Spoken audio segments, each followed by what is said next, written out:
Nous sommes le mardi 30 juillet 2013. Bonjour, bonsoir à tous. Merci de votre fidélité à Télé Pluriel. Bienvenue dans cette édition d'information Pulsation, l'essentiel de l'actualité de la journée. À la une de l'actualité, justement, au moins 3 personnes sont mortes et une quinzaine d'autres blessées ce mardi dans un accident de la circulation survenu à l'angle de la route de Delma et Delma 95. C'est un camion du SMCRS qui a entraîné plusieurs autres véhicules, dont 2 camionnettes, dans un carambolage meurtrier. Le bilan pourrait s'alourdir selon le Bureau de la protection civile de la mairie de Delma. Entre 8 et 10 blessés ont été conduits en urgence à l'hôpital dans un état grave. Le Premier ministre Laurent Lamotte s'est rendu hier lundi en Équateur pour participer à Guayabil au 12e sommet des chefs d'État et de gouvernement de l'ALBA qui a pris fin ce mardi. La discussion était axée sur le processus de développement de l'intégration économique dans la région selon la primature.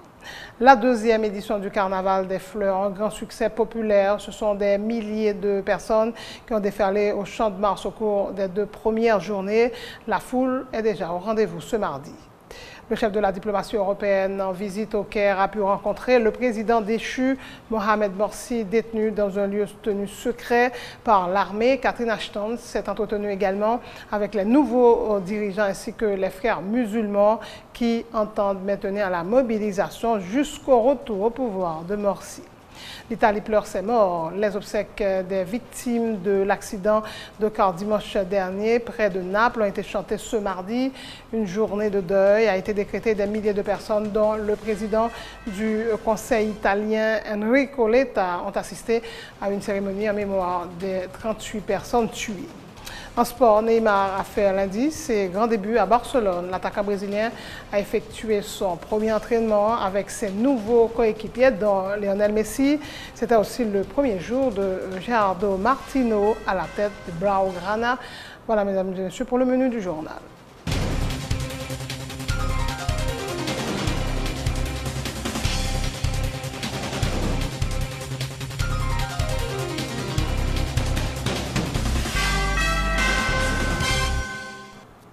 Donc, chef, bonjour, bonsoir et bienvenue dans ce journal. Au moins 3 personnes sont mortes et une quinzaine d'autres blessées, dont certains grièvement ce mardi dans un accident de la circulation survenu à l'angle de la route de Delma et Delma à 95. C'est un camion du SMCRS qui a entraîné plusieurs autres véhicules, dont 2 camionnettes, dans un carambolage meurtrier, selon Michel Joseph Junior, coordonnateur de la protection civile à la mairie de Delma. Entre 8 et 10 blessés ont été conduits en urgence à l'hôpital dans un état grave.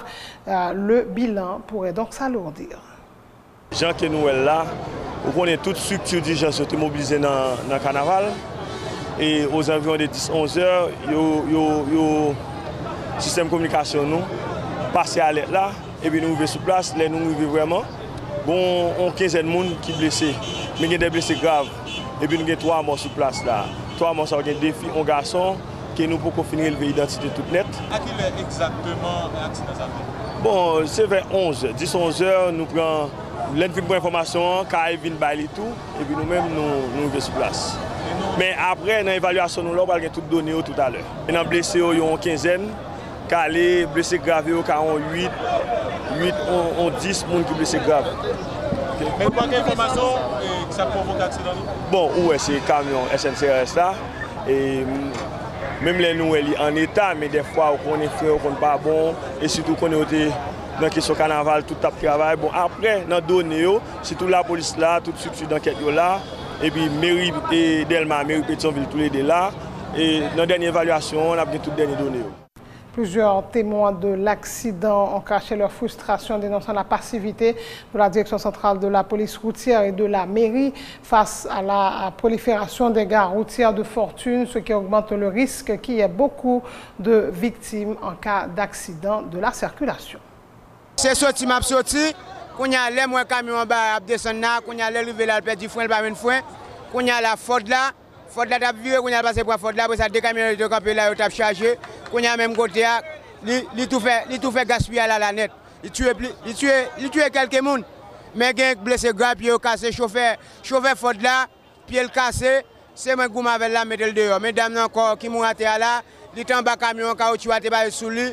et moi, je me traîne de mettre le dehors. Faute là, seul chauffeur qui est là, non? Il était mon avec. Combien de monde qui est dans la faute là? On le partenaire avec à droite ensemble avec le chauffeur. L'autre monde qui est avec dame. Mais il était mangé dans la machine, il a mangé. Ça fait mal parce que je me sens maintenant. Pas l'État vraiment, l'État manque de prendre des mesures avec messieurs dans la rue qui fait bout de course. Bout de course là, on prend 103 gros courses, 95 la gros course, 60 gros courses, on prend 32, 48 gros courses. Les bouts de course en fait, ce n'est pas bon pour nous. Ce n'est pas bon pour nous, c'est ça qui produit l'accident, c'est même ça qui te produit l'accident face à la télévision nationale là. Ça veut dire directement en bas de lumière, là, son station qui est là.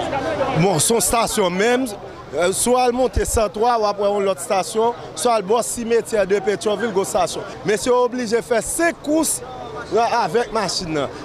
Mais responsable circulation, prendre des mesures avec affaires sociales et intérieures, parce que je connais ça concerne en pile. Autre point de l'actualité, le Premier ministre Laurent Lamotte s'est rendu hier lundi en Équateur pour participer à Guayabil au 12e sommet des chefs d'État et de gouvernement de l'ALBA qui a pris fin ce mardi. Au cours de cette réunion de 2 jours, les chefs d'État et de gouvernement des pays membres de l'Alliance bolivarienne pour les peuples de notre Amérique devaient discuter notamment du processus de développement, de l'intégration économique dans la région selon une note du bureau de la primature. Le Premier ministre Laurent Lamotte devait lui mettre l'accent sur le plan spécial approuvé par le Venezuela en faveur d'Haïti dans les domaines de la sécurité alimentaire, la santé et la production agricole, les infrastructures lors du 11e sommet de l'ALBA. En l'absence du Premier ministre, Laurent Lamotte, l'intérim est assuré par le ministre de l'Économie et des Finances, Wilson Lalou. Le responsable de la plateforme Libération des dénonce des manœuvres du pouvoir visant à réduire au silence ses adversaires politiques, Serge Jean-Louis, s'insurge contre la présence vendredi dernier de plusieurs agents de la PNH aux abords du cabinet de Maître André Michel, connu pour sa position très critique contre le pouvoir en vue de procéder à son arrestation. Il faut remarquer son réaction gouvernement ou sur les régimes nagayens par rapport à positionnement, mouvement patriotique de l'opposition démocratique là, qui étaient sortis, qui font réaction par rapport à ensemble des éléments, ou si vous voulez, ensemble des événements qui dominent l'actualité, qui constituent ensemble des dérives pour le pouvoir en place. Donc, nous pensons que son bail qui arrivait, son bail très mal qui arrivait là, mais nous assimilons directement à une forme de persécution politique de l'opposant politique du gouvernement de la République, du régime politique, Laurent Lamotte et Martelly. S'il n'y a pas l'autre bail d'elle, parce que je me rappelle, André Michel, c'est une figure connue, affichée au niveau du combat que mène l'opposition. Nous-mêmes nous assimilons à une persécution politique qui commençait déjà, qui est entrée dans le plan d'action du gouvernement, des régimes, pour empêcher les gens dans l'opposition à parler, dénoncer, ça n'a pas marché. C'est ça qui est grave là. C'est un juge qui déplaçait, qui allait autour du cabinet. Ce n'est pas grave, vous écrivez là, dans le 21e siècle, côté démocratie à fait chez Meni, côté peuple haïtien commun, pour les libertés individuelles, pour les droits humains, et en plus, M. Michel Martelly, en campagne électorale, a choisi pour l'entrer dans la dynamique démocratique là, il dit, la défense d'état de droit. Et nous parlons maintenant du carnaval 2013. C'est la dernière journée ce mardi, le carnaval des fleurs. La deuxième édition du carnaval des fleurs, plus précisément, avec des images du Champ de Mars pour la dernière journée. Le défilé qui a commencé il y a quelques instants. Et vous avez donc à l'écran ces individus avec des couleurs auxquelles ils sont heureux. Et nous vous proposons à l'instant des témoignages de quelques fêtards. Ils vont nous donner leur impression sur le déroulement de la fête lundi et mardi. Et ils sont déjà au Champ de Mars. Ils sont au micro de David Mézi. Moi, je ne vais pas même parce que depuis samedi soir là pour jusqu'à aujourd'hui. Donc ça veut dire aussi que la pluie, malgré le tombé, il n'y a pas de problème. Bon, pas faire aucun problème parce que je viens pour le carnaval là même. Et qui sont estimés qui piquent vos forces ou bien ça qui t'a faiblesse tout le carnaval ça? Comment faiblesse? Expliquez-moi bien. Qui sont estimés qui mal fait? Bon, moi, je ne mal fait. On ne sait pas, je connais moi l'obéi. Pas Tim l'obéi. C'est fanatique, moi, Tim l'obéi. Bagarre pas si mal passé ça. Sauf que l'année dernière, bagarre était un peu hop que j'ai ôté pour l'année ça. Sauf ça. Ça veut dire l'autre ça même. L'autre regardé pour défiler, mesdames défiler sans musique, vraiment, chorégraphie a fait sans musique, tout ça. C'est-à-dire qu'il y a qu'on charme. C'est-à-dire que c'est même là que pour qu'on ait un chat qui pense, au moins les gens qui viennent regarder, ils ont ambiance qu'on retrouve dans le temps, mais qu'on y a pas joindre vraiment. Dans les deux premiers jours, dis-moi comment ça t'est. Mon cher, pour moi, ça vraiment, et je ne peux pas expliquer ça parce que moi, je suis un grand fanatique de Djakout, ou quand je ne peux pas voir encore. Mais, je me demandé de organiser les choses la prochaine fois. Sécurité, même que je ne connais pas 100%, pour que je pitaille. Parce que je ne peux pas arriver côté de Mia là, non côté Mia là, je ne peux pas arriver. Si mes plus gros faiblesses là, c'était sécurité. Sécurité, mon cher, parce que là, je ne peux pas arriver dans phase là, les Djakout là, je ne peux pas arriver là, ou je ne peux pas là, non. Qu'est-ce qui s'est passé même? Mais ça qui passe, c'est que pour mauvais sabot. Vous comprenez ça là? Oh, n'est pour mauvais sabot quoi pas? Et les policiers eux même qui ont sécurité eux même ils ont tombé même. Ça veut dire. Et je souhaite tout, c'est pas Port-au-Prince seulement qui est Haïti. Il faut penser avec petite rivière de la Tibonite par les 365 portes. Je suis un carnaval comme ça qui existe pour les gens en dehors. Parce qu'il n'y a pas de dernier dans la société. Ça commence à être pour les deux premiers jours. Les premiers jours, je me sens bien passé. Et puis, je joue contre moi sans frapper, sans tête chargée. Donc, vous satisfait ou même? Oui, je suis satisfait des deux jours. Je m'attends pour le dernier jour à moi. Voilà, les fêtards très satisfaits du déroulement du carnaval. Jusqu'ici, on était donc en direct du Champ de Mars avec David Mézi. Et puis, nous allons vous faire revivre la deuxième journée du carnaval. Et les carnavaliers qui étaient nombreux à faire le déplacement des images de Télé Pluriel qui vous fait vivre le carnaval depuis dimanche avec le précieux concours de HLN et de Access Haïti. Une idée de l'ambiance lundi soir.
Voilà, les groupes musicaux toutes tendances qui participent au carnaval des fleurs, un grand succès populaire.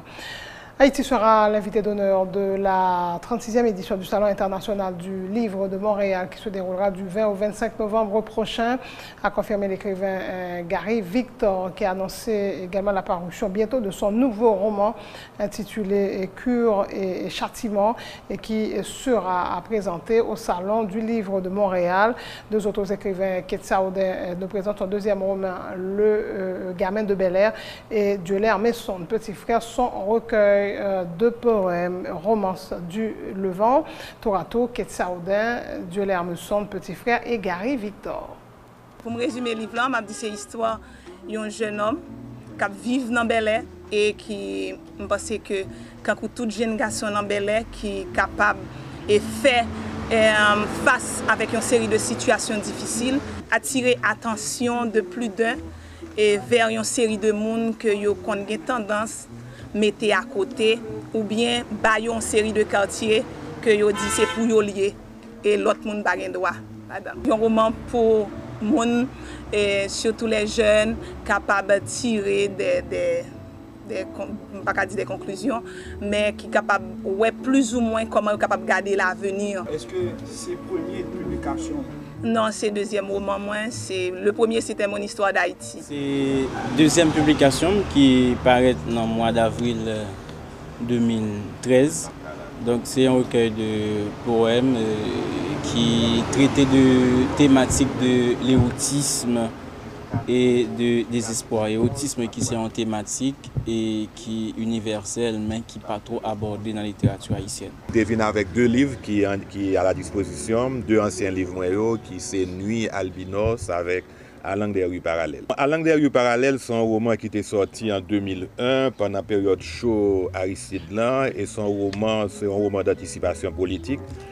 Côté m'a montré, Jean Pays a désagrégé justement parce que son pays qui a la dérive, que moun yo refusé la réalité paysanne, dirigeants refusé la réalité paysanne. Donc son métaphore sur le chaos et sur la désagrégation. Son roman qui a sa cinquième édition, 2 éditions étrangères, 3e édition haïtienne. Et Nuit Albinos, c'est une comédie, c'est une métaphore sur la superstition en Haïti, sur le fait que nous tellement dans l'imaginaire, nous tellement dans la superstition, nous tellement dans l'espace religieux qui fait tout que nous n'avons aucune prise sur la réalité. Haïti a invité d'honneur Salon du livre international de Montréal. C'est un plus grand salon qui est organisé, donc Haïti sera l'invité d'honneur et pour occasion ça, m'a sorti un nouveau roman qui est intitulé Cure et Châtiment. C'est un roman policier, un polar, et bon, et m'espérer tout qu'avant même que le sorti Montréal, que m'a fait vendre ici de Port-au-Prince. C'est la fin de ce journal. Le rappel des titres, au moins 3 personnes sont mortes et une quinzaine d'autres blessées ce mardi dans un accident de la circulation survenu à l'angle de l'autoroute de Delma et Delma 95. C'est un camion du SMCRS qui a entraîné plusieurs autres véhicules, dont 2 camionnettes, dans un carambolage meurtrier. Le bilan pourrait s'alourdir selon le bureau de la protection civile de la mairie de Delma. Entre 8 et 10 blessés ont été conduits en urgence à l'hôpital dans un état grave. Le Premier ministre Laurent Lamotte s'est rendu lundi en Équateur pour participer à Guayabil au 12e sommet des chefs d'État et de gouvernement de l'ALBA qui a pris fin ce mardi. La discussion est axée sur le processus de développement de l'intégration économique dans la région selon la primature. La 2e édition du Carnaval des Fleurs, un grand succès populaire. Ce sont des milliers de personnes qui ont déferlé au Champ de Mars au cours des 2 premières journées. La foule est déjà au rendez-vous ce mardi. Le chef de la diplomatie européenne en visite au Caire a pu rencontrer le président déchu Mohamed Morsi, détenu dans un lieu tenu secret par l'armée. Et Catherine Ashton s'est entretenue également avec les nouveaux dirigeants ainsi que les frères musulmans qui entendent maintenir la mobilisation jusqu'au retour au pouvoir de Morsi. L'Italie pleure ses morts. Les obsèques des victimes de l'accident de car dimanche dernier près de Naples ont été chantées ce mardi. Une journée de deuil a été décrétée. Des milliers de personnes, dont le président du Conseil italien Enrico Letta, ont assisté à une cérémonie en mémoire des 38 personnes tuées. Neymar a fait lundi ses grands débuts à Barcelone. L'attaquant brésilien a effectué son premier entraînement avec ses nouveaux coéquipiers, dont Lionel Messi. C'était aussi le premier jour de Gerardo Tata Martino à la tête des Blaugrana. Merci d'avoir suivi cette édition d'information. Bonne suite de programme sur Télé Pluriel.